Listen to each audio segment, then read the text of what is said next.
ਸਤਨਾਮ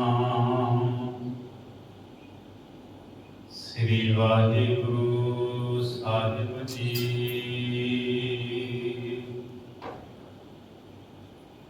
ਸੁਖ ਸਾਗਰ ਗੁਰ ਛੱਡ ਕੇ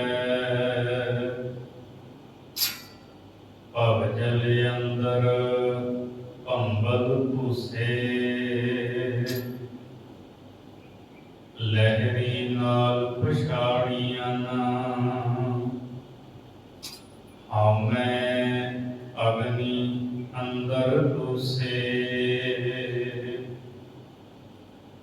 ਜਮਦਰ ਬੱਦੇ ਮਾਰੀਆਂ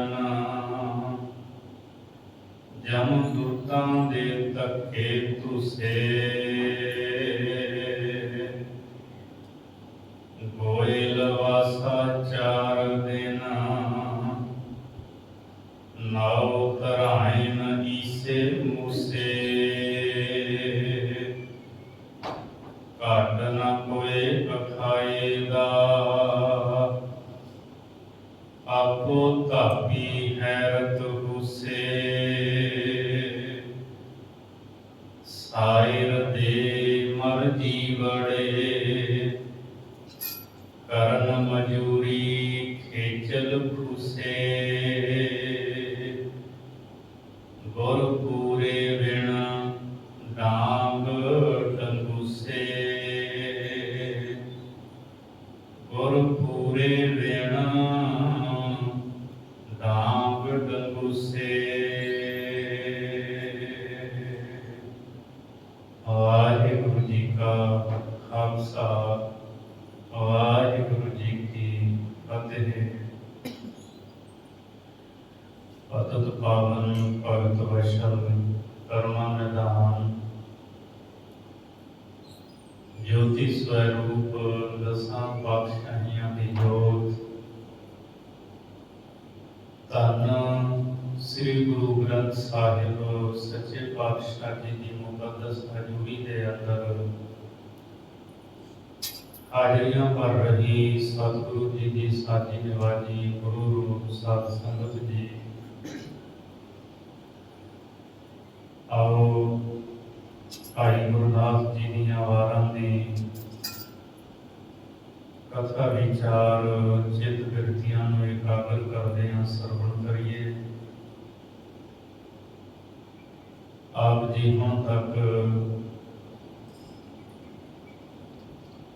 15ਵੀਂ ਵਾਰ ਦੀਆਂ 12 ਪੌੜੀਆਂ ਤੱਕ ਵਿਚਾਰ ਸਰਵਣ ਕਰ ਚੁੱਕੇ ਹੋ।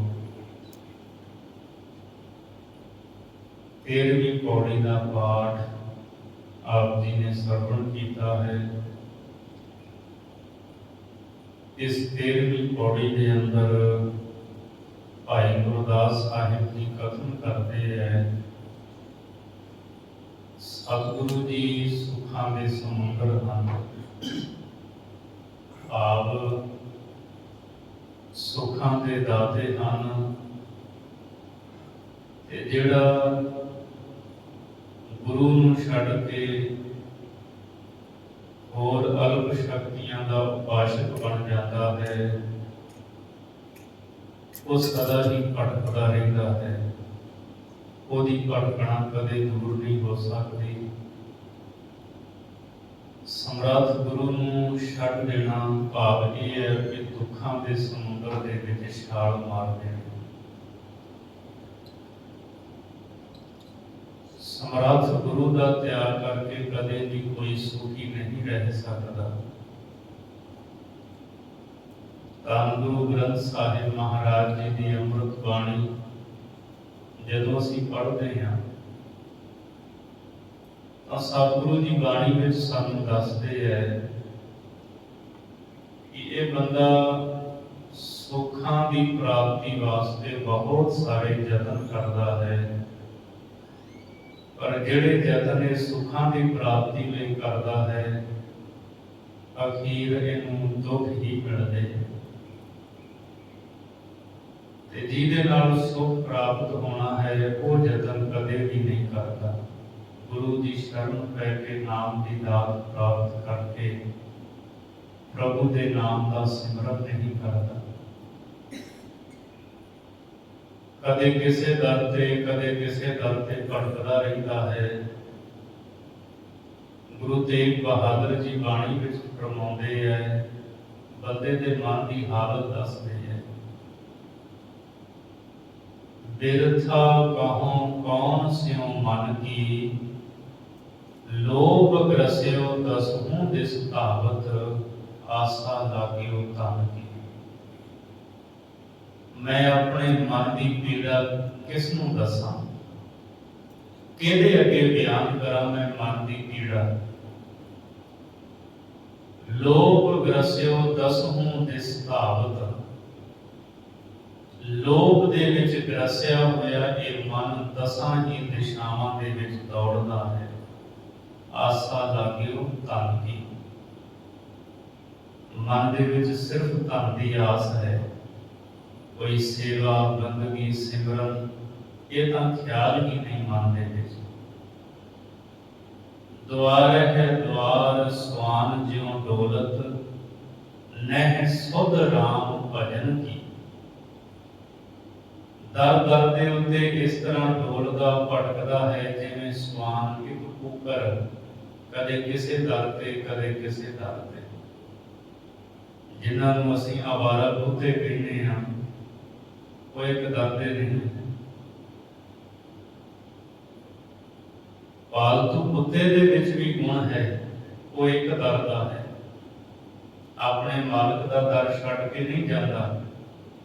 ते बंदे दी हालत उस आवारा कुत्ते वर्गी है जिहड़ा थां थां ते दर दर ते भटकदा फिरदा है। पातशाह जी कहते हैं, द्वार है द्वार स्वान ज्यों डोलत, नह सुध राम भजन की। परमेश्वर के भजन सिमरन बंदगी की तो इनू बंदे नूं सोझी ही नहीं है। ये मनुख भटकदा है। भटकना इस करके है कि ये एक दर दा नहीं बनता। सो गुरु सुखां दा दाता है। गुरु ने भगती की दात बख्शनी है, फिर ही सदा सुख मिलने हैं। सुख नाही वे हर भगत बिना। महाराज जी कहते जिथे मर्जी चलिया जा दुनिया दे विच, हरि दी भगती तो बिना कदे भी तैनूं सुख नहीं मिल सकता। गुरु ही सुखां दा दाता है। गुरबाणी का वचन पढ़ते हैं, सुख दाता भै भंजनों, तिस आकै करे अरदास। मेहर करे जिस मेहरबान, तां कारज आवे रास। गुरु सुखां नूं देण वाला है। भै भंजनों, तेरे सारे डर गुरु दूर कर देवेगा। डर नूं दूर कर देण वाला है। तिस आगे करे अरदास, उस गुरु अगे अरदास करिया कर। सच्चे पातशाह मेरी झोली दे विच नाम दियां दातां पाओ। मेरे मन दे विचों हर तरह का डर दूर कर दिओ। सिर्फ आप दा भय अदब सत्कार मेरे मन विच रहे। सो इस लई गुरु है सुखां दा दाता। भाई गुरदास साहब जी 15वीं वार की 13वीं पौड़ी विच फरमान कर रहे हैं, बंदा सुखां दे दाते गुरु नूं छड्ड दिंदा है। फरमान करते हैं, सुख सागर गुर छड्ड के, भव जल अंदर भंबल भूसे। सुखां दे समुंदर गुरु नूं छड्ड के ये जिहड़ा जीव है संसार भवजल दे विच, जिहड़ा दुखां दा सागर है, इहदे विच भंबल भूसे खांदा है। भाव जिहड़े लोग ने ना ये डावां डोल होए रहिंदे हैं, डक्को डोले खाते रहते हैं, और व्यर्थ ही देवी देवतियां के पिछे भटकते फिरते हैं। कदे भी इन्हां दा मन नहीं टिकदा। गुरु नूं छड्ड के सुख थोड़ी है। भाई सत्ते बलवंडे ने गुरु नूं छड्ड दिता सी, हंकार हो गया सी, पर सुख नहीं मिले। फिर महाराज की शरण में आके अपने आप नूं बख्शवाया। ਭਾਈ ਲੱਦੇ ਪਰਉਪਕਾਰੀ ਨੇ ਕਿਰਪਾ ਕੀਤੀ, ਸਤਿਗੁਰੂ ਬਖਸ਼ ਲਓ। ਵਿਦਾਵਾ ਲਿਖਣ ਵਾਲੇ ਸਿੰਘ ਕੁਝ ਸਮੇਂ ਲਈ ਗੁਰੂ ਤੋਂ ਵਿਛੜੇ ਸਨ, ਪਰ ਉਹ ਵਿਛੋੜੇ ਦਾ ਦੁੱਖ ਇੰਨਾ ਜ਼ਿਆਦਾ ਸੀ ਕਿ ਖਿਦਰਾਣੇ ਦੀ ਢਾਬ ਤੇ ਜਾ ਕੇ ਆਪਣਾ ਲਹੂ ਡੋਲ ਕੇ ਜਾਨਾਂ ਵਾਰ ਕੇ ਸਤਿਗੁਰੂ ਦੇ ਨਾਲ ਮਿਲਾਪ ਹਾਸਲ ਕੀਤਾ। ਗੁਰੂ ਨੇ ਟੁੱਟੀ ਗੰਢ ਲਈ। ਗੁਰੂ ਤੋਂ ਬਿਨਾਂ ਕਦੇ ਸੁੱਖ ਨਹੀਂ ਹੈ। ਬੰਦਾ ਜਿੱਥੇ ਮਰਜ਼ੀ ਭਟਕ ਲਵੇ, ਜਿੱਥੇ ਮਰਜ਼ੀ ਚਲਿਆ ਜਾਵੇ, ਸੋ ਇਹ ਜੀਵ ਸੁੱਖਾਂ ਦੇ ਸਮੁੰਦਰ ਗੁਰੂ ਨੂੰ ਛੱਡ ਕੇ ਸੰਸਾਰ ਭੌਜਲ ਦੇ ਵਿੱਚ ਸਦਾ ਹੀ ਡੱਕੋ ਡੋਲੇ ਖਾਂਦੇ ਰਹਿੰਦੇ ਹੈ। ਲਹਿਰੀ ਨਾਲ ਪਛਾੜੀਆਂ ਹਉ ਮੈਂ ਅਗਨੀ ਅੰਦਰ ਲੂਸੇ। ਜਿਹੜਾ ਗੁਰੂ ਨੂੰ ਛੱਡ ਦਿੰਦਾ ਹੈ ਨਾ, ਗੁਰੂ ਨੂੰ ਤਾਂ ਕੋਈ ਫਰਕ ਨਹੀਂ ਪੈਣਾ। ਇਹ ਭੁਲੇਖਾ ਹੀ ਹੁੰਦਾ ਹੈ ਬੰਦੇ ਦੇ ਮਨ ਵਿੱਚ ਕਿ ਜੇ ਮੈਂ ਗੁਰੂ ਨੂੰ ਛੱਡ ਦਿੱਤਾ ਤੇ ਸ਼ਾਇਦ ਗੁਰੂ ਘਰ ਦਾ ਕੰਮ ਨਾ ਚੱਲੇ, ਗੁਰੂ ਨੂੰ ਮੇਰੀ ਲੋੜ ਹੈ। ਕਿਉਂਕਿ ਹੰਕਾਰ ਜਿਹੜਾ ਹੁੰਦਾ ਨਾ ਬੰਦੇ ਨੂੰ ਟਿਕਣ ਨਹੀਂ ਦਿੰਦਾ। ਭਾਈ ਜੋਗਿਆ ਨੂੰ ਇਹੀ ਕਿਹਾ ਸੀ ਕਲਗੀਧਰ ਜੀ ਨੇ ਵੀ ਜੋਗਿਆ ਚੱਲਿਆ ਜਦੋਂ ਸਾਡਾ ਸੁਨੇਹਾ ਮਿਲੇ ਤੇ ਝੱਟ ਆ ਜਾਵੀਂ। ਤੇ ਕਲਗੀਧਰ ਮਹਾਰਾਜ ਜੀ ਨੇ ਪਰਖ ਕਰਨੀ ਸੀ। ਪਿਸ਼ਾਵਰ ਚਲਿਆ ਗਿਆ ਤੇ ਸਿੱਖ ਨੂੰ ਚਿੱਠੀ ਦੇ ਕੇ ਭੇਜਿਆ। ਸਭ ਜਾਣਦੇ ਹੋ ਕਿ ਉਹਦਾ ਆਨੰਦ ਕਾਰਜ ਹੋਣਾ ਸੀ ਭਾਈ ਜੋਗੇ ਦਾ। ਜਦੋਂ ਉਹਨੇ 2 ਲਾਵਾਂ ਲਈਆਂ, ਸਿੱਖ ਨੇ ਚਿੱਠੀ ਫੜਾ ਦਿੱਤੀ ਜਿਹਦੇ ਵਿੱਚ ਲਿਖਿਆ ਸੀ ਭਾਈ ਜੋਗਿਆ ਜਦੋਂ ਤੈਨੂੰ ਚਿੱਠੀ ਮਿਲੇ ਉਦੋਂ ਆ ਜਾ। 2 ਲਾਵਾਂ ਲਈਆਂ ਸੀ। ਚਿੱਠੀ ਪੜ੍ਹਦਿਆਂ ਸਾਰ ਉਸੇ ਵੇਲੇ ਤੁਰ ਪਿਆ। ਘਰਦਿਆਂ ਨੇ, ਪਰਿਵਾਰ ਵਾਲਿਆਂ, ਰਿਸ਼ਤੇਦਾਰਾਂ ਨੇ ਬਥੇਰਾ ਕਿਹਾ ਵੀ ਆ ਮਿੰਟ ਤੇ 2-4 ਹੀ ਲੱਗਣੇ ਆ, 2 ਲਾਵਾਂ ਰਹਿ ਗਈਆਂ, ਪੂਰੀਆਂ ਕਰ ਲੈ। ਕਹਿੰਦਾ ਨਹੀਂ, ਗੁਰੂ ਦਾ ਹੁਕਮ ਹੈ। ਬਾਕੀ ਰਹਿੰਦੀਆਂ ਲਾਵਾਂ ਉਹਦੇ ਉਹ ਸਾਫੇ ਪਰਨੇ ਦੇ ਨਾਲ ਲਈਆਂ ਗਈਆਂ। ਰਾਹ ਵਿੱਚ ਆਉਂਦਾ ਹੈ ਤੇ ਹੰਕਾਰ ਨੇ ਥਾਪੀ ਦਿੱਤੀ, ਜੋਗਿਆ ਤੇਰੇ ਵਰਗਾ ਵੀ ਕੋਈ ਸਿੱਖ ਹੋਵੇਗਾ ਦੁਨੀਆ ਤੇ ਜਿਹੜਾ ਲਾਵਾਂ ਵਿੱਚ ਛੱਡ ਕੇ ਆ ਜਾਏ। 2 ਲਾਵਾਂ ਲਈਆਂ ਹੁਣ, 2 ਰਹਿੰਦੀਆਂ ਹੁਣ ਤੇ ਆ ਜਾਏ। ਨਾ ਕੋਈ ਹੋਇਆ ਤੇ ਨਾ ਕੋਈ ਹੋਣਾ। ਗੁਰੂ ਦੇ ਕੋਲ ਤਾਂ ਬੜੇ ਬੜੇ ਵੱਡੇ ਨਾਮੀ ਸਿੱਖ ਨੇ, ਪਰ ਤੈਨੂੰ ਹੀ ਸੱਦਿਆ। ਹੰਕਾਰ ਸੀ ਬੋਲਦਾ। ਤੇ ਫਿਰ ਮਹਾਰਾਜ ਨੇ ਆਪ ਸਾਰੇ ਜਾਣਦੇ ਹੋ ਬੌਧਕ ਰਚਾਇਆ। ਹੁਸ਼ਿਆਰਪੁਰ ਕਿਵੇਂ ਵੇਸ਼ਵਾ ਦੇ ਦਰ ਤੇ ਜਾਣ ਲੱਗਾ। ਕਲਗੀਧਰ ਮਹਾਰਾਜ ਆਪ ਪਹਿਰੇਦਾਰ ਬਣ ਕੇ ਪਹਿਰਾ ਦਿੰਦੇ ਆ, ਸਿੱਖ ਦੇ ਜੀਵਨ ਨੂੰ ਬਚਾਉਂਦੇ ਆ। ਤੇ ਜਦੋਂ ਆਨੰਦਪੁਰ ਪਹੁੰਚਦਾ ਹੈ ਅਗਲੇ ਦਿਨ, ਫਿਰ ਮਹਾਰਾਜ ਜੀ ਪੁੱਛਦੇ ਆ, ਫਿਰ ਦੱਸਦਾ ਸਤਿਗੁਰੂ ਬਖਸ਼ ਲਵੋ, ਮੈਂ ਗਲਤ ਰਾਹ ਚਲਿਆ ਗਿਆ ਸੀ ਤੇ ਕਲਗੀਧਰ ਜੀ ਨੇ ਬਖਸ਼ਿਆ। ਸਾਖੀ ਤਾਂ ਬੜੀ ਲੰਮੀ ਤੁਸੀਂ ਸਾਰੇ ਜਾਣਦੇ ਹੋ। ਕਿਉਂਕਿ ਗੁਰੂ ਨੂੰ ਹੰਕਾਰ ਪਾਉਂਦਾ ਨਹੀਂ ਹੈ। ਗੁਰੂ ਨੂੰ ਛੱਡ ਕੇ ਡੱਕੇ ਡੋਲੇ ਨੇ ਜੀਵਨ ਦੇ ਵਿੱਚ, ਡਾਵਾਂ ਡੋਲ ਬੰਦਾ ਹੁੰਦਾ ਹੈ। ਔਰ ਫਿਰ ਜਦੋਂ ਗੁਰੂ ਨੂੰ ਛੱਡ ਦਿੰਦਾ ਨਾ, ਉਹ ਹਉਮੈ ਦੀ ਅੱਗ ਦੇ ਵਿੱਚ ਲੂਸੇ ਦਾ ਅਰਥ ਹੈ ਲੂਸ ਜਾਂਦਾ, ਸੜ ਜਾਂਦਾ ਹੈ। ਭਾਈ ਗੁਰਦਾਸ ਸਾਹਿਬ ਜੀ ਕਹਿੰਦੇ ਨੇ, ਲਹਿਰੀ ਨਾਲ ਪਛਾੜੀਆਂ। ਗੁਰੂ ਨੂੰ ਜਿਹੜਾ ਛੱਡ ਦਿੰਦਾ ਉਹ ਤਾਂ ਚਿੰਤਾ ਦੀਆਂ ਲਹਿਰਾਂ ਦੇ ਨਾਲ ਪਛਾੜਿਆ ਜਾਂਦਾ ਹੈ। ਪਛਾੜਨ ਦਾ ਭਾਵ ਹੁੰਦਾ ਧੱਕੇ ਪੈਂਦੇ ਹੈ। ਜਿਵੇਂ ਪਾਣੀ ਹੋਵੇ ਨਾ ਬਹੁਤ ਜ਼ਿਆਦਾ, ਤੇ ਉਹ ਪਾਣੀ ਦੀਆਂ ਲਹਿਰਾਂ ਧੱਕੇ ਮਾਰਦੀਆਂ ਨੇ। ਇਸੇ ਤਰ੍ਹਾਂ ਚਿੰਤਾ ਦੀਆਂ ਲਹਿਰਾਂ ਉਸ ਬੰਦੇ ਨੂੰ ਧੱਕੇ ਮਾਰਦੀਆਂ ਨੇ ਜਿਹੜਾ ਗੁਰੂ ਦਾ ਦਰ ਛੱਡ ਦਿੰਦਾ ਹੈ। ਹਉਮੈ ਅਗਨੀ ਅੰਦਰ ਲੂਸੇ। ਹਉਮੈ ਦੀ ਅੱਗ ਦੇ ਵਿੱਚ ਉਹ ਸੜ ਜਾਂਦੇ ਹੈ, ਬਿਲਕੁਲ ਸਵਾਹ ਹੋ ਜਾਂਦੇ ਹੈ ਹਉਮੈ ਦੀ ਅੱਗ ਵਿੱਚ ਸੜ ਕੇ। ਜਮਦਰ ਬੱਦੇ ਮਾਰੀਆਂ, ਜਮਦੂਤਾਂ ਦੇ ਧੱਕੇ ਧੂਸੇ। ਫਿਰ ਇਹੋ ਜਿਹੇ ਲੋਕ ਜਮ ਦੇ ਦਰ ਦੇ ਉੱਤੇ ਬੱਧੇ ਹੋਏ ਮਾਰੇ ਜਾਂਦੇ। ਜਮ ਉਹਨਾਂ ਨੂੰ ਮਾਰਦਾ ਹੈ ਤੇ ਜਮਦੂਤਾਂ ਦੇ ਉਹਨਾਂ ਨੂੰ ਧੱਕੇ ਪੈਂਦੇ ਹੈ। ਧੂਸੇ ਤੋਂ ਭਾਵ ਧੂਏ ਜਾਂਦੇ ਹੈ। ਫਿਰ ਕੇਸਾਂ ਤੋਂ ਵਾਲਾਂ ਤੋਂ ਫੜ ਕੇ ਉਹਨਾਂ ਨੂੰ ਧੋਇਆ ਜਾਂਦਾ ਹੈ। ਭਾਵ ਇਹ ਹੈ ਕਿ ਗੁਰੂ ਨੂੰ ਤਿਆਗ ਕੇ ਬਹੁਤ ਹੀ ਜ਼ਿਆਦਾ ਦੁੱਖ ਪ੍ਰਾਪਤ ਕਰਦਾ ਹੈ ਜੀਵ। ਗੋਇਲ ਵਾਸਾ 4 ਦਿਨ ਨਾਉ ਧਰਾਇਨ ਈਸੇ ਮੂਸੇ। ਭਾਈ ਗੁਰਦਾਸ ਸਾਹਿਬ ਜੀ ਕਹਿੰਦੇ ਬੰਦੇ ਦਾ ਜਿਹੜਾ ਵਾਸਾ ਹੈ ਨਾ ਉਹ ਤਾਂ ਗੋਇਲ ਵਾਸਾ ਹੈ।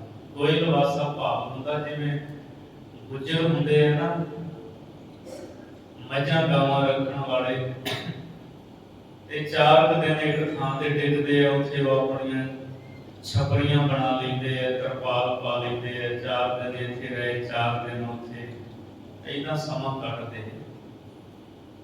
ਜਾਂ ਗੋਇਲ ਆਇਆ ਗੋਇਲੀ ਕਿਆ ਤਿਸ ਡੰਭ ਪਸਾਰ, ਮੁਗਲਤ ਪੁੰਨੀ ਚੱਲਣਾ ਤੂੰ ਸਮਲ ਘਰ ਬਾਰ। ਮਹਾਰਾਜ ਜੀ ਕਹਿੰਦੇ ਨੇ ਤੇਰਾ ਦੁਨੀਆ ਵਿੱਚ ਵਾਸਾ ਇਸ ਤਰ੍ਹਾਂ ਦਾ ਹੈ ਜਿਵੇਂ ਕੋਈ ਗਾਵਾਂ ਨੂੰ ਚਰਾਉਣ ਵਾਸਤੇ ਚਾਰਾਗਾਹ ਤੇ ਲੈ ਕੇ ਜਾਂਦਾ ਹੈ ਤੇ ਫਿਰ ਆ ਜਾਂਦਾ, ਉਹ ਸਦਾ ਉੱਥੇ ਪੱਕਾ ਘਰ ਬਣਾ ਕੇ ਨਹੀਂ ਰਹਿੰਦਾ। ਚਾਰਨ ਗਿਆ ਗਾਵਾਂ ਨੂੰ ਤੇ ਵਾਪਸ ਲੈ ਆਇਆ, ਇਹਨੂੰ ਕਹਿੰਦੇ ਗੋਇਲ ਵਾਸਾ। ਇਹ ਗੁਜਰਾਂ ਦੀਆਂ ਛਪਰੀਆਂ ਵਾਂਗ ਤੇਰਾ ਵਾਸਾ ਹੈ ਇਸ ਸੰਸਾਰ ਦੇ ਵਿੱਚ 4 ਦਿਨਾਂ ਦਾ। ਗੋਇਲ ਵਾਸਾ 4 ਦਿਨ। ਧੰਨ ਗੁਰੂ ਗ੍ਰੰਥ ਸਾਹਿਬ ਜੀ ਦੀ ਜਦੋਂ ਅਸੀਂ ਬਾਣੀ ਪੜ੍ਹਦੇ ਹਾਂ, ਧਨ ਜੋਬਨ ਅਰ ਫੁੱਲੜਾ ਨਾਠੀ ਅੜੇ ਦਿਨ 4, ਪਪਣ ਤੇਰੇ ਪਦ ਜਿਉ ਢਾਲ ਢੋਲ ਜੁਮਨ ਹਾਰ, ਰੰਗ ਮਾਣ ਲੈ ਪਿਆਰਿਆ ਜਾਂ ਜੋਬਨ ਨੌ ਭੁਲਾ, ਦਿਨ ਥੋੜੜੇ ਥੱਕੇ ਭਇਆ ਪੁਰਾਣਾ ਚੋਲਾ। ਕੀ ਨਾ ਸੁਣੇ ਜੀ ਗੋਰੀਏ ਆਪਣ ਕੰਨੀ ਸੋਏ, ਲਗੀ ਆਵੈ ਸਾਉੜੈ ਨਿਤ ਨਾ ਪਈਆ ਹੋਏ। ਮਹਾਰਾਜ ਜੀ ਕਹਿੰਦੇ ਦੇਖ ਧਨ, ਜਵਾਨੀ, ਫੁੱਲਾਂ ਦਾ ਖੇੜਾ ਤੇ ਪ੍ਰਾਹੁਣੇ ਇਹ ਸਦਾ ਨਹੀਂ ਰਹਿੰਦੇ। ਨਾ ਧਨ ਸਦਾ ਰਹਿੰਦਾ ਹੈ, ਨਾ ਜਵਾਨੀ ਸਦਾ ਰਹਿੰਦੀ ਹੈ, ਨਾ ਫੁੱਲ ਸਦਾ ਖੜੇ ਰਹਿੰਦੇ ਹੈ, ਤੇ ਨਾਠੀ ਵਾਲੇ ਪ੍ਰਾਹੁਣੇ। ਦਿਨ 4, ਇਹ 4 ਦਿਨ ਦੀ ਖੇਡ ਹੁੰਦੀ ਹੈ। ਇਹ ਸਦਾ ਇੱਕ ਥਾਂ ਤੇ ਟੇਕੇ ਨਹੀਂ ਰਹਿੰਦੇ। ਪੱਪਣ ਕੇਰੇ ਪੱਤ ਜਿਉਂ ਢਾਲ ਢੁਲ ਜੁਮਨ ਹਾਰ। ਕਹਿੰਦੇ ਕਦੇ ਪਾਣੀ ਦੇ ਵਿੱਚ ਚੁਪੱਤੀ ਨੂੰ ਵੇਖੋ, ਜਿਵੇਂ ਪਾਣੀ ਘਰਦਾ ਹੈ ਉਹ ਖਤਮ ਹੁੰਦੀ ਹੈ। ਰੰਗ ਮਾਣ ਲੈ ਪਿਆਰਿਆ ਜਾਂ ਜੋਬਨ ਨੌ ਭੁਲਾ। ਫਿਰ ਅਜੇ ਜਵਾਨੀ ਦਾ ਬੁਲਾਰਾ ਹੈ, ਰੱਬ ਦੀ ਬੰਦਗੀ ਕਰ ਲੈ, ਸੇਵਾ ਸਿਮਰਨ ਦਾ ਰੰਗ ਮਾਣ ਲੈ। ਦਿਨ ਥੋੜੜੇ ਥੱਕੇ ਭਇਆ ਪੁਰਾਣਾ ਚੋਲਾ। ਥੋੜੇ ਦਿਨ ਨੇ ਇਹ ਸਰੀਰ ਦਾ ਚੋਲਾ ਪੁਰਾਣਾ ਹੋ ਜਾਣਾ, ਜਰਜਰੀ ਹੋ ਜਾਣਾ ਹੈ। ਸਰੀਰ ਦੇ ਉੱਤੇ ਬੁਢੇਪਾ ਆ ਜਾਣਾ ਹੈ, ਉਹਦੇ ਤੋਂ ਅੱਗੇ ਮੌਤ ਹੈ। ਕੀ ਨਾ ਸੁਣੇ ਜੀ ਗੋਰੀਏ ਆਪਣ ਕਰਨੀ ਸੋਏ। ਐ ਜੀ ਇਸਤਰੀ ਐ ਕਾਇਆ ਤੂੰ ਸੁਣਿਆ ਨਹੀਂ, ਇਹ ਕੰਨਾਂ ਵਿੱਚ ਸੋਏ ਨਹੀਂ ਸੁਣੀ ਕਿ ਹਰੇਕ ਨੂੰ ਇਹ ਸੰਸਾਰ ਛੱਡ ਕੇ ਜਾਣਾ ਪੈਂਦਾ ਹੈ। ਲਗੀ ਆਵੈ ਸਾਹੁਰੈ, ਇਹ ਜੀਵ ਇਸਤਰੀ ਤਾਂ ਲਗੀ ਆਉਂਦੀ, ਤੁਰੀ ਆਉਂਦੀ ਹੈ ਸਹੁਰੇ ਘਰ ਨੂੰ, ਨਿਤ ਨਾ ਪਈਆ ਹੋਏ। ਤੇ ਸਦਾ ਪੇਕੇ ਨਹੀਂ ਰਿਹਾ ਜਾਣਾ, ਸਦਾ ਪੇਕੇ ਕੋਈ ਨਹੀਂ ਬੈਠਾ ਰਹਿੰਦਾ, ਸਹੁਰੇ ਘਰ ਵਿੱਚ ਜਾਣਾ ਪੈਂਦਾ। ਸਭਨਾ ਸਭ ਰਹਿ ਬੰਜਣਾ, ਸਭ ਨੂੰ ਕਲਾਵਨ ਹਾਰ, ਨਾਨਕ ਧਨ ਸੁਹਾਗਣੀ ਜਿਨ ਸਹਿ ਨਾਲ ਪਿਆਰ। ਮਹਾਰਾਜ ਜੀ ਕਹਿੰਦੇ ਮੁਕਲਾਵਾ ਤਾਂ ਸਾਰਿਆਂ ਦਾ ਹੀ ਉੱਠਣਾ ਹੈ ਨਾ, ਦੁਨੀਆ ਤੋਂ ਸਾਰਿਆਂ ਨੇ ਆਖਰ ਜਾਣਾ ਹੈ, ਸਾਰਿਆਂ ਨੇ ਸਹੁਰੇ ਘਰ ਵਿੱਚ ਜਾਣਾ ਹੈ, ਪੇਕਾ ਘਰ ਦੁਨੀਆ ਛੱਡਣੀ ਪੈਣੀ ਹੈ। ਪਰ ਅਸਲ ਦੇ ਵਿੱਚ ਨਾਨਕ ਧਨ ਸੁਹਾਗਣੀ ਜਿਨ ਸਹਿ ਨਾਲ ਪਿਆਰ।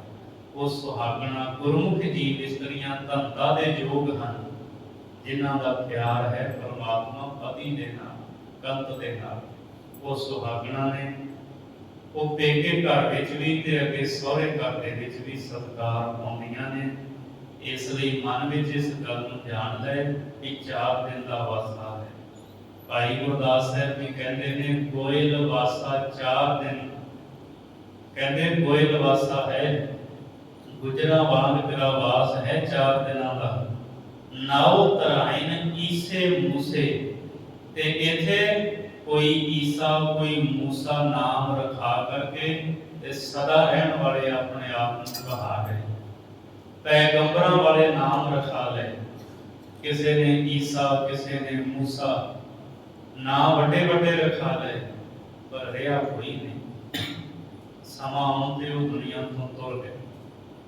ਨਾਂ ਰਖਾਉਣ ਦੇ ਨਾਲ ਕੋਈ ਮੌਤ ਤੋਂ ਨਹੀਂ ਬਚ ਸਕਦਾ, ਸਦਾ ਵੀ ਕੋਈ ਰਹਿ ਸਕਦਾ। ਸਤਿਗੁਰੂ ਤਾਂ ਬਾਣੀ ਵਿੱਚ ਅਸੀਂ ਰੋਜ਼ ਪੜ੍ਹਦੇ ਹਾਂ, ਚੰਗਾ ਨਾਉ ਰਖਾਈ ਗਏ ਜਸ ਕੀਰਤ ਜਗ ਲੇ, ਜੇ ਤਿਸ ਨਦਰ ਨਾ ਆਵਈ ਤਾਂ ਬਾਤ ਨਾ ਪੁੱਛੈ।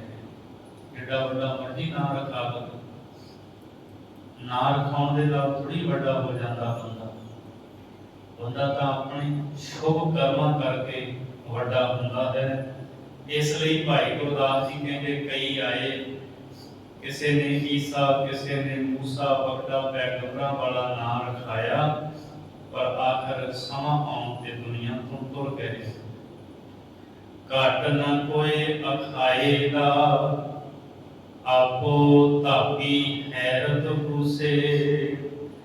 ਇੱਥੇ ਦੁਨੀਆ ਵਿੱਚ ਆਪਣੇ ਆਪ ਨੂੰ ਘੱਟ ਕੋਈ ਨਹੀਂ ਅਖਵਾਉਂਦਾ, ਛੋਟਾ ਕੋਈ ਨਹੀਂ ਕਹਾਉਂਦਾ। ਸਾਰੇ ਆਪਣੇ ਆਪ ਨੂੰ ਵੱਡਾ ਕਹਾਉਂਦੇ ਆ ਕਿ ਮੈਂ ਹੀ ਵੱਡਾ, ਮੇਰੇ ਜਿਹੜਾ ਵੱਡਾ ਤਾਂ ਕੋਈ ਹੈ ਹੀ ਨਹੀਂ ਦੁਨੀਆ ਦੇ ਵਿੱਚ।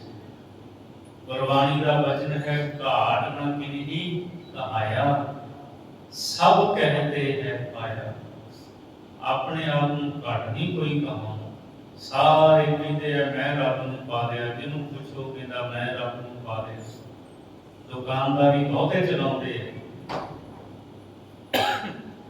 ਇੱਕ ਦੂਜੇ ਤੋਂ ਵੱਧ ਕੇ ਕਹਾਉਂਦੇ ਆਪਣੇ ਆਪ, ਪਰ ਪੱਲੇ ਉਹਨਾਂ ਦੇ ਕੁਛ ਵੀ ਨਹੀਂ ਹੁੰਦਾ। ਭਾਈ ਗੁਰਦਾਸ ਸਾਹਿਬ ਜੀ ਕਹਿੰਦੇ ਇਸ ਤਰ੍ਹਾਂ, ਆਪੋ ਧਾਪੀ ਹੈਰਤ ਪੂਸੇ।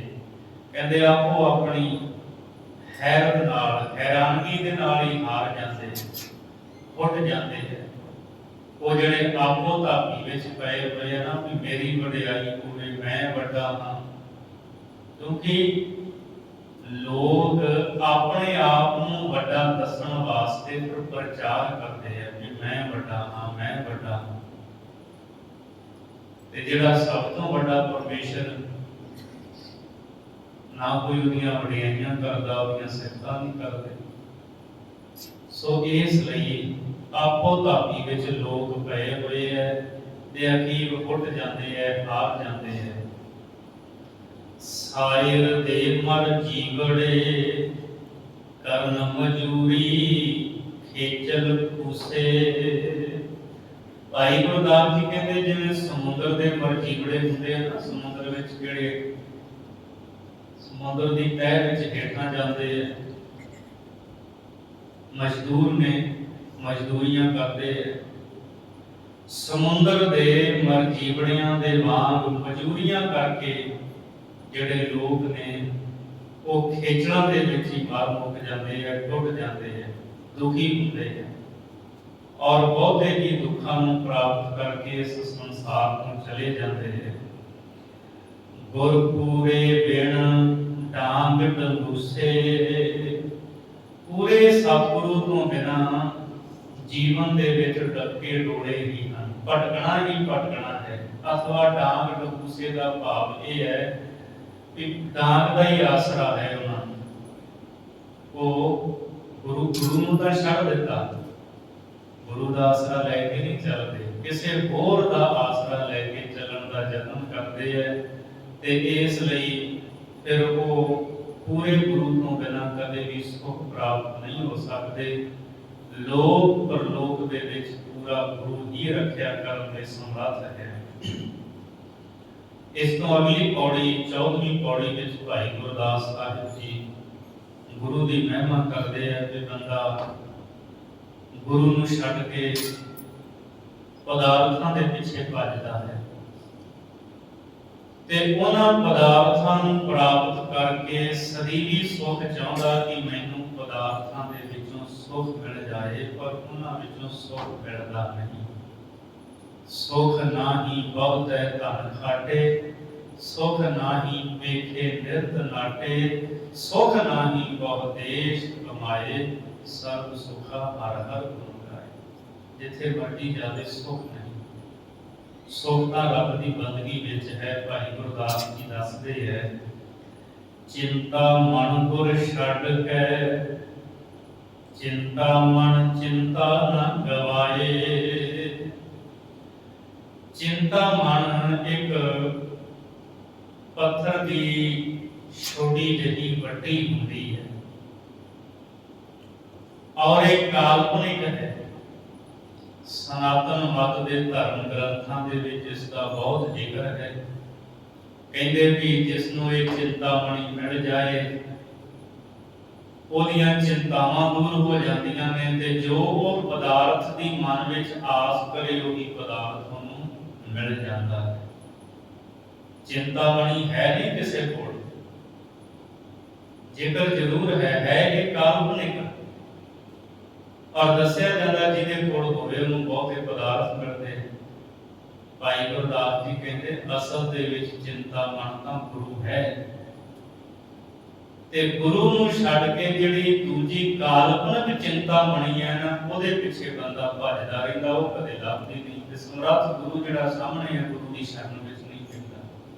चिंता मन गुर छड्ड के, गुरु चिंतामणि नूं छड्ड के होर थावां ते भटकदा है।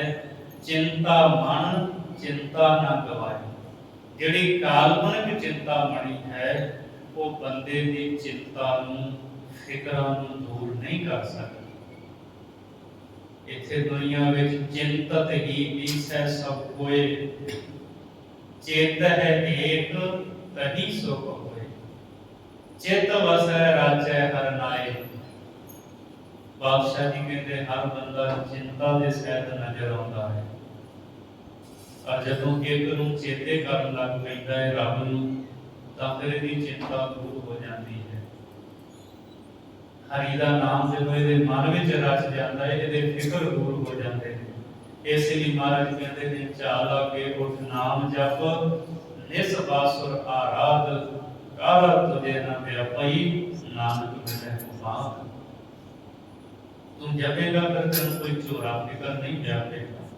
सो ये बंदा की करता है चिंतामणि गुरु नूं छड्ड के ते जिहड़ी बाहर दी चिंतामणि है ना ओहदे पिछे भज्जा फिरदा है।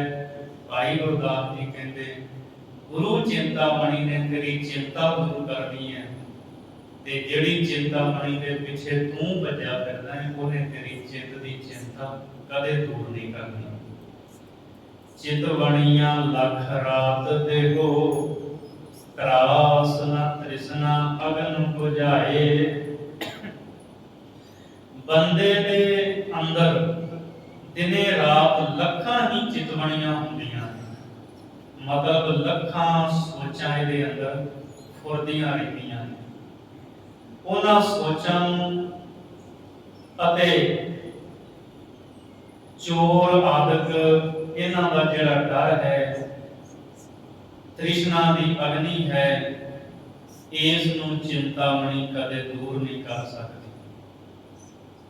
जिस बाहर दी चिंतामणि पीछे बंदा भज्या फिरदा है, ये चिंतामणि जो दिने रात लखां सोचां ने बंदे दे अंदर सोचां चों बाहर नहीं कढ सकती।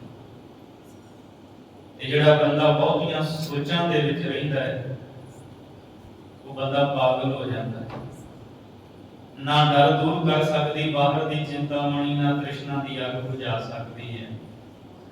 सोयना रूपा अगला, माणक मोती अंग हंडाए। भाई गुरदास साहब जी कहते हैं कि बंदा पदार्थां दे विचों सुख लभदा है।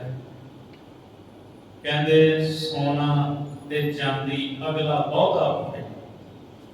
सोना चांदी तन ते पा के हंडावे, माणक मोती अंग हंडाए। ते माणक मोतियां दे हार अपने शरीर ते हंडा लवे ते इन्हां नूं हंडाउंदा होया कहे कि मैनूं सुख मिल जाए, नहीं सुख नहीं मिल सकता। ये सोना, ये चांदी, ये माणक, ये मोती इहदी चिंता नूं दूर नहीं कर सकते। सिर्फ गुरु है जो इहदी चिंता नूं निवृत्त करेगा। पाट पटंबर पहन के, जोआ चंदन मह महकाए। पाट पटंबर पहन के पश्मीने दे रेशम दे सोहने वस्त्र अपने तन ते पा के बंदा कवे मैं चिंता दूर कर लवांगा, नहीं।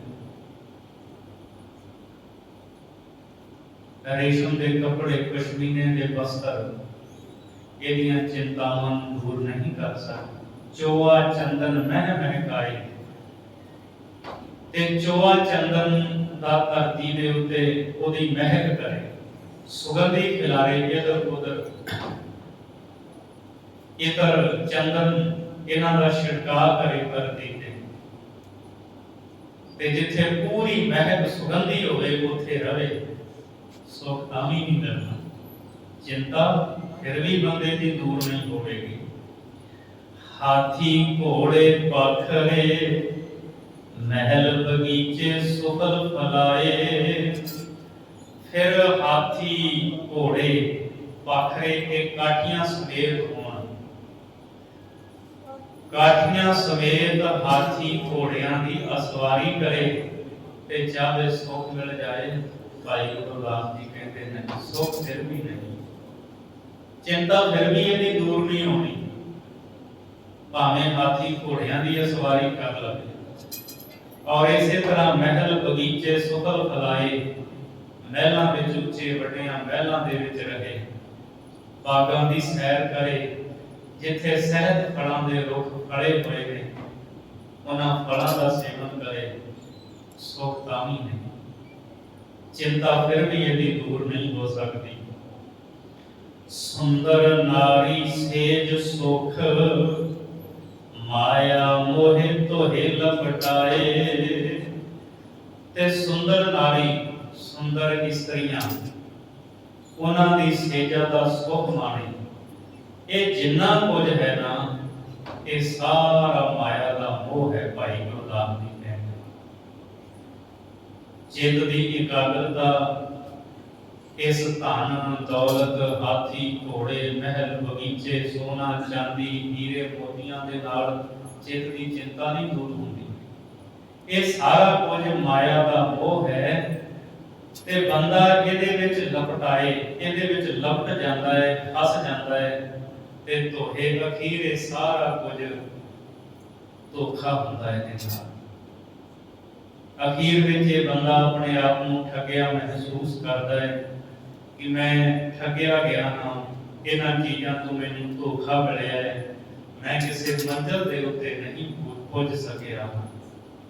तां ही तां सतगुरु जी बाणी दे विच फरमाउंदे है कि दुनिया दे जिन्ने मर्जी पदार्थां नूं भोगां नूं भोग लवें ते उन्हां विचों सुख भाली मन दा सकून कदे भी नहीं मिल सकदा, क्योंकि बंदे दे अंदर पदार्थां नूं प्राप्त करन दी ते भोगां नूं भोगण दी होर चाहना वधदी जांदी है, कदे घटदी नहीं। जे कवे भी मैं भोगां नूं भोग के रज गया ते कदी नहीं रजदा। अखीं वेख न रजियां बहु रंग तमाशे, उस्तत निंदा कान सुन रोवण तै हासे, सादी जीव न रजिया कर भोग बिलासे, नक न रजा वास लै दुर्गंध सुवासे, न रज न कोई जीविया कूड़े परवासे। कदे रजिया बंदा जन्म तो लैके अज तक तरह तरह के पदार्थ खाते हैं, बंदा कदे रजिया रसना के रस के अधीन है, इंद्रियां के रस के अधीन है ते ना कदे इंद्रियां रजदियां ना कदे बंदे दा मन रजदा है। तृप्ति सिर्फ परमेश्वर के नाम दे विच है, उदों फिर दुनिया के रस चंगे नहीं लगते, फिर ये रस छाड़े ओह रस आवा ओह रस पिया एहो रस नहीं पावा। भाई गुरदास जी कहते ये सारा कुछ धोखा है। बलदी अंदर तेल ज्यों आसा मन सब दुख बिहाए, कहते जिहड़ियां चीज़ां ने ना जिवें बलदी अग दे विच तेल पा देना, तेल पाउण दे नाल अग बुझणी नहीं, होर अग ने ज्यादा प्रज्वलित होना है, अग दे होर ज्यादा भावण उठणगे अग विच तेल पाया। कहते इसे तरह पदार्थां जिन्ना ज्यादा बंदा प्राप्त करेगा ना, इहदे मन दे विच होर ज्यादा ਇਹ ਚਾਹਨਾ ਪੈਦਾ ਹੋਵੇਗੀ, ਹੋਰ ਮਿਲੇ, ਹੋਰ ਮਿਲੇ, ਹੋਰ ਮਿਲੇ। ਮਨ ਦੀ ਤ੍ਰਿਪਤੀ ਨਹੀਂ ਕਦੇ ਹੋਵੇਗੀ, ਮਨ ਰਜੇਗਾ ਨਹੀਂ। ਭੁੱਖਿਆਂ ਭੁੱਖ ਨਾ ਉਤਰੀ ਜੇ ਬੰਨਾ ਪੁਰੀਆਂ ਪਾਰ। ਮਨ ਦੀ ਭੁੱਖ ਨਹੀਂ ਦੂਰ ਹੋਣੀ, ਆਸਾ ਮਨਸਾ ਦੁੱਖ ਵਿਹਾਏ। ਸੋ ਇਸ ਤਰ੍ਹਾਂ ਇਹਨਾਂ ਪਦਾਰਥਾਂ ਨੂੰ ਜਿਵੇਂ ਜਿਵੇਂ ਬੰਦਾ ਪ੍ਰਾਪਤ ਕਰਦਾ ਨਾ, ਤਿਵੇਂ ਤਿਵੇਂ ਇਸ ਬੰਦੇ ਦੇ ਅੰਦਰ ਪਦਾਰਥਾਂ ਨੂੰ ਪ੍ਰਾਪਤ ਕਰਨ ਦੀ ਮਨਸ਼ਾ ਹੋਰ ਵਧੇਰੇ ਹੁੰਦੀ ਹੈ, ਹੋਰ ਆਸ ਲੱਗੀ ਰਹਿੰਦੀ ਹੈ। ਤੇ ਫਿਰ ਇਹ ਦੁੱਖਾਂ ਨੂੰ ਹੀ ਵਿਹਾਜਦਾ ਹੈ, ਅਸਲ ਦੁੱਖਾਂ ਦੇ ਵਿੱਚ ਹੀ ਸਾਰੀ ਉਮਰ ਬਤੀਤ ਕਰਦਾ ਹੈ। ਜਿਉਂ ਪਾਵਕ ਇੰਦਰ ਨਹੀਂ ਧਰਾਪੈ, ਜਿਵੇਂ ਅੱਗ ਲੱਕੜਾਂ ਦੇ ਨਾਲ ਨਹੀਂ ਰਜਦੀ, ਇਸੇ ਤਰ੍ਹਾਂ ਬੰਦਾ ਕਦੇ ਦੁਨੀਆ ਦੇ ਪਦਾਰਥਾਂ ਨੂੰ ਭੋਗਾਂ ਨੂੰ ਭੋਗ ਕੇ ਮਾਣ ਕੇ ਰੱਜਦਾ ਨਹੀਂ ਹੈ। ਗੁਰ ਪੂਰੇ ਬਿਨ ਜਮਪੁਰ ਜਾਏ। ਭਾਈ ਗੁਰਦਾਸ ਜੀ ਕਹਿੰਦੇ ਆ, ਪੂਰੇ ਗੁਰੂ ਤੋਂ ਬਿਨਾਂ ਇਹ ਬੰਦਾ ਜਮਪੁਰੀ ਦੇ ਵਿੱਚ ਜਾਂਦਾ ਹੈ। ਪਦਾਰਥਾਂ ਨੂੰ ਭੋਗ ਕੇ ਕਦੇ ਵੀ ਇਸ ਸਰੀਰੀ ਸੁਖ ਪ੍ਰਾਪਤ ਨਹੀਂ ਕਰਦਾ, ਕਦੇ ਪ੍ਰਭੂ ਚਰਨਾਂ ਦੇ ਵਿੱਚ ਨਿਵਾਸ ਨਹੀਂ ਪ੍ਰਾਪਤ ਕਰ ਪਾਉਂਦਾ ਹੈ। ਅਗਲੀ ਪੌੜੀ ਦੇ ਵਿੱਚ 15ਵੀਂ ਪੌੜੀ ਵਿੱਚ ਭਾਈ ਗੁਰਦਾਸ ਸਾਹਿਬ ਜੀ ਸਾਨੂੰ ਹੁਣ ਕਾਦਰ ਦੀ ਕੁਦਰਤ ਦੇ ਵੱਲ ਲੈ ਜਾਂਦੇ ਹੈ। ਕਾਦਰ ਦੀ ਕੁਦਰਤ ਦਾ ਹੀ ਅੰਤ ਨਹੀਂ, ਗਿਣਤੀ ਨਹੀਂ, ਤੇ ਕਰਤੇ ਦਾ ਅੰਤ ਕੌਣ ਪਾ ਸਕਦਾ ਹੈ? ਰੱਬ ਨੂੰ ਉਹਦੀਆਂ ਗਿਣਤੀਆਂ ਮਿਣਤੀਆਂ, ਉਹਦਾ ਲੇਖਾ ਜੋਖਾ ਕੌਣ ਹੈ ਕਰ ਸਕਦਾ? ਪਰਮੇਸ਼ਰ ਦਾ ਕੋਈ ਲੇਖਾ ਜੋਖਾ ਨਹੀਂ ਕਰ ਸਕਦਾ। ਸੋ ਕਾਦਰ ਦੀ ਕੁਦਰਤ ਦੇ ਵਿੱਚ ਕੌਣ ਕੌਣ ਹਨ? ਬੇਅੰਤ ਰਚਨਾ ਹੈ ਉਹਦੀ। ਲੱਖ ਤੀਰਥ ਲੱਖ ਦੇਵਤੇ, ਪਾਰਸ ਲੱਖ ਰਸਾਇਣ ਜਾਣੈ। ਭਾਈ ਗੁਰਦਾਸ ਜੀ ਕਹਿੰਦੇ ਲੱਖਾਂ ਹੀ ਤੀਰਥ ਹਨ, ਲੱਖਾਂ ਹੀ ਦੇਵਤੇ ਹੈ, ਲੱਖਾਂ ਹੀ ਪਾਰਸ ਤੇ ਲੱਖਾਂ ਹੀ ਰਸਾਇਣ। ਰਸਾਇਣੀ ਲੋਕ ਜਿਹੜੇ ਰਸਾਇਣ ਦਾ ਕੰਮ ਜਾਣਦੇ, ਉਹ ਵੀ ਲੱਖਾਂ ਹੀ ਹਨ, ਗਿਣਤੀ ਕੋਈ ਨਹੀਂ ਇਹਨਾਂ ਦੀ। ਲੱਖ ਚਿੰਤਾ ਮਨ ਪਾਰ ਜਾਤ, ਕਾਮ ਤੇਨ ਲੱਖ ਅੰਮ੍ਰਿਤ ਆਣੈ। ਲੱਖਾਂ ਹੀ ਚਿੰਤਾਮਣੀਆਂ ਹਨ। ਉਹ ਤਾਂ ਇੱਕ ਚਿੰਤਾਮਣੀ ਦੀ ਗੱਲ ਕਰਦੇ ਆ ਨਾ, ਵੀ ਇੱਕ ਚਿੰਤਾਮਣੀ ਮਿਲ ਜਾਏ, ਪਦਾਰਥ ਬਹੁਤੇ ਉਹਦੇ ਤੋਂ ਪ੍ਰਾਪਤ ਹੋ ਜਾਂਦੇ। ਕਹਿੰਦੇ ਚਿੰਤਾਮਣੀਆਂ ਵੀ ਲੱਖਾਂ ਹੀ ਨੇ। ਪਾਰ ਜਾਤ ਕਲਪ ਬ੍ਰਿਸ਼ ਵੀ ਲੱਖਾਂ ਹੀ ਹਨ, ਲੱਖਾਂ ਹੀ ਕਾਮ ਤੇਨ ਲੋਗਾ ਹਨ, ਤੇ ਲੱਖਾਂ ਹੀ ਅੰਮ੍ਰਿਤ ਸਰੀਰ ਨੂੰ ਅਮਰ ਕਰਨ ਵਾਲੇ ਜਿਹੜੇ ਹੈ ਉਹ ਲਿਆਂਦੇ ਜਾਣ। ਇਹਨਾਂ ਕੁਝ ਸਾਰਾ ਹੋਵੇ। ਰਤਨਾ ਸੰਸਾਰ ਕਣੇ, ਰਿੱਧ ਸਿੱਧ ਨਿਧ ਸੋਭਾ ਸੁਲਤਾਨੈ। ਤੇ ਰਤਨਾ ਸੰਸਾਰ ਕਣੇ, ਰਤਨਾ ਦੇ ਸਮੇਤ ਬਹੁਤ ਸਾਰੇ ਸਮੁੰਦਰ ਹਨ। ਕੋਈ ਇੱਕ ਸਮੁੰਦਰ ਨਹੀਂ, ਕਈ ਸਮੁੰਦਰ ਨੇ। ਕਣੇ ਦਾ ਅਰਥ ਬਹੁਤੇ, ਤੇ ਕਈ ਰਿੱਧੀਆਂ, ਕਈ ਸਿੱਧੀਆਂ, ਕਈ ਨਿਧੀਆਂ ਹਨ। ਸੋਭਾ ਸੁਲਤਾਨੈ, ਤੇ ਚੱਕਰਵਰਤੀ ਜਿਹੜੇ ਸੁਲਤਾਨ ਹਨ ਨਾ, ਚੱਕਰਵਰਤੀ ਪਾਤਸ਼ਾਹ, ਇਹ ਇਹਨਾਂ ਦੀ ਵੀ ਸ਼ੋਭਾ ਬਹੁਤੀ ਹੁੰਦੀ ਹੈ, ਇਹ ਵੀ ਬਹੁਤੇ ਹਨ। ਲੱਖ ਪਦਾਰਥ ਲੱਖ ਫਲ, ਲੱਖ ਨਿਧਾਨ ਅੰਦਰ ਫੁਰਮਾਣੈ। ਤੇ ਲੱਖਾਂ ਪਦਾਰਥ, ਲੱਖਾਂ ਫਲ ਤੇ ਲੱਖਾਂ ਹੀ ਨਿਧਾਨ ਖਜ਼ਾਨੇ ਇਹ ਚੱਕਰਵਰਤੀ ਪਾਤਸ਼ਾਹਾਂ ਦੇ ਹੁਕਮ ਦੇ ਵਿੱਚ ਹਨ। ਉਹ ਜਦੋਂ ਹੁਕਮ ਕਰਦੇ ਹੈ, ਲੱਖਾਂ ਪਦਾਰਥ ਲੱਖਾਂ ਫਲ, ਜੇ ਉਹ ਕਹਿਣ ਤਾਂ ਵੜ ਦਿੰਦੇ ਹੈ, ਜੇ ਕਹਿਣ ਤੇ ਉਹਨਾਂ ਦੇ ਹੁਕਮ ਵਿੱਚ ਰਹਿਣ ਵਾਲੇ ਉਹਨਾਂ ਪਦਾਰਥਾਂ ਨੂੰ ਇਕੱਤਰ ਕਰ ਲੈਂਦੇ ਹੈ। ਸੋ ਇਹ ਲੱਖਾਂ ਹੀ ਹਨ, ਫਲ ਲੱਖਾਂ ਪਦਾਰਥ ਲੱਖਾਂ ਖਜ਼ਾਨੇ, ਲੱਖਾਂ ਹੀ ਪਾਤਸ਼ਾਹਾਂ ਦੇ ਹੁਕਮ ਦੇ ਵਿੱਚ ਹਨ। ਲੱਖ ਸ਼ਾਹ ਪਾਤਸ਼ਾਹ ਲੱਖ, ਲੱਖ ਨਾਥ ਅਵਤਾਰ ਸੁਹਾਣੇ। ਲੱਖਾਂ ਹੀ ਸ਼ਾਹੂਕਾਰ ਹਨ, ਲੱਖਾਂ ਹੀ ਪਾਤਸ਼ਾਹ ਹਨ, ਲੱਖਾਂ ਹੀ ਨਾਥ ਹਨ। ਜੋਗੀ ਤਾਂ ਨੌ ਨਾਥ ਗਿਣਦੇ ਆ, ਲੱਖਾਂ ਹੀ ਨਾਥ ਹਨ। ਅਵਤਾਰ ਸੁਹਾਣੇ, ਤੇ ਲੱਖਾਂ ਹੀ ਅਵਤਾਰ ਜਿਹੜੇ ਆ ਸੁਹਾਣੇ, ਸੋਹਣੇ ਸ਼ੋਭਨੀਕ ਹਨ। ਦਾਨੇ ਕੀਮਤ ਨਾ ਪਵੈ, ਦਾਤੈ ਕੌਣ ਸਮਾਰ ਬਖਾਣੈ। ਭਾਈ ਗੁਰਦਾਸ ਜੀ ਕਹਿੰਦੇ ਜਿੰਨੇ ਵੀ ਮੈਂ ਗਿਣੇ ਹਨ ਇਹ ਸਾਰੇ ਉਸ ਵਾਹਿਗੁਰੂ ਦੀ ਦਾਤ ਹਨ। ਦਾਨੈ ਕੀਮਤ ਨਾ ਪਵੇ। ਦਾਤੇ ਦੀ ਦਾਤ ਦੀ ਕੀਮਤ ਨਹੀਂ ਪੈ ਸਕਦੀ। ਉਹਦੀ ਗੱਲ, ਉਹਦਾ ਲੇਖਾ ਜੋਖਾ, ਉਹਦੀ ਗਿਣਤੀ ਮਿਣਤੀ ਨਹੀਂ ਹੋ ਸਕਦੀ। ਦਾਤੇ ਕੌਣ ਸਮਾਰ ਬਖਾਣੈ। ਦੱਸੋ ਉਸ ਦਾਤੇ ਦੀ ਗਿਣਤੀ ਕਰਕੇ ਕੌਣ ਦੱਸ ਸਕਦਾ? ਰੱਬ ਦਾ ਲੇਖਾ ਕੌਣ ਸਕਦਾ? ਉਹਦੀਆਂ ਬਣਾਈਆਂ ਚੀਜ਼ਾਂ ਦਾ ਲੇਖਾ ਨਹੀਂ ਹੋ ਸਕਦਾ ਤੇ ਰੱਬ ਦਾ ਲੇਖਾ ਕਿਵੇਂ ਕੋਈ ਪਾ ਸਕਦਾ ਹੈ? ਆਪਾਂ ਜਦੋਂ ਸੋਹਿਲਾ ਸਾਹਿਬ ਬਾਣੀ ਪੜ੍ਹਦੇ ਹਾਂ, ਤੇਰੇ ਦਾਨੇ ਕੀਮਤ ਨਾ ਪਵੇ ਤਿਸ ਦਾਤੇ ਕਵਣ ਸੁਮਾਰ। ਇਹ ਪ੍ਰਭੂ ਤੇਰੀਆਂ ਦਿੱਤੀਆਂ ਦਾਤਾਂ ਦੀ ਕੀਮਤ ਨਹੀਂ ਪਾਈ ਜਾ ਸਕਦੀ ਤੇ ਤੇਰੇ ਦਾਤੇ ਦੀ ਤੇਰੀ ਕੀਮਤ ਕੌਣ ਪਾ ਸਕਦਾ ਹੈ? ਭਾਵ ਕਾਦਰ ਨੇ ਜੋ ਇਹ ਕੁਦਰਤ ਰਚੀ ਹੈ ਇਹਦਾ ਅੰਤ ਨਹੀਂ, ਇਹਦੀ ਗਿਣਤੀ ਮਿਣਤੀ ਨਹੀਂ ਤੇ ਰੱਬ ਦੀ ਗਿਣਤੀ ਮਿਣਤੀ ਕੋਈ ਵੀ ਨਹੀਂ ਕਰ ਸਕਦਾ। ਉਹਦਾ ਲੇਖਾ ਕੌਣ ਕਰ ਸਕਦਾ ਹੈ? ਕੁਦਰਤ ਕਾਦਰ ਨੂੰ ਕੁਰਬਾਨੈ। ਭਾਈ ਗੁਰਦਾਸ ਜੀ ਕਹਿੰਦੇ ਇਸ ਲਈ ਅਸੀਂ ਪਰਮੇਸ਼ਰ ਦੀ ਕੁਦਰਤ ਤੋਂ ਸਦਾ ਬਲਿਹਾਰ ਜਾਂਦੇ ਹਾਂ, ਸਦਾ ਹੀ ਉਹਦੇ ਤੋਂ ਕੁਰਬਾਨ ਜਾਂਦੇ ਹਾਂ। ਵਾਹਿਗੁਰੂ ਨੇ ਇਹ ਸਾਰਾ ਕੁਝ ਸਿਰਜਿਆ, ਸਾਰਾ ਕੁਝ ਬਣਾਇਆ।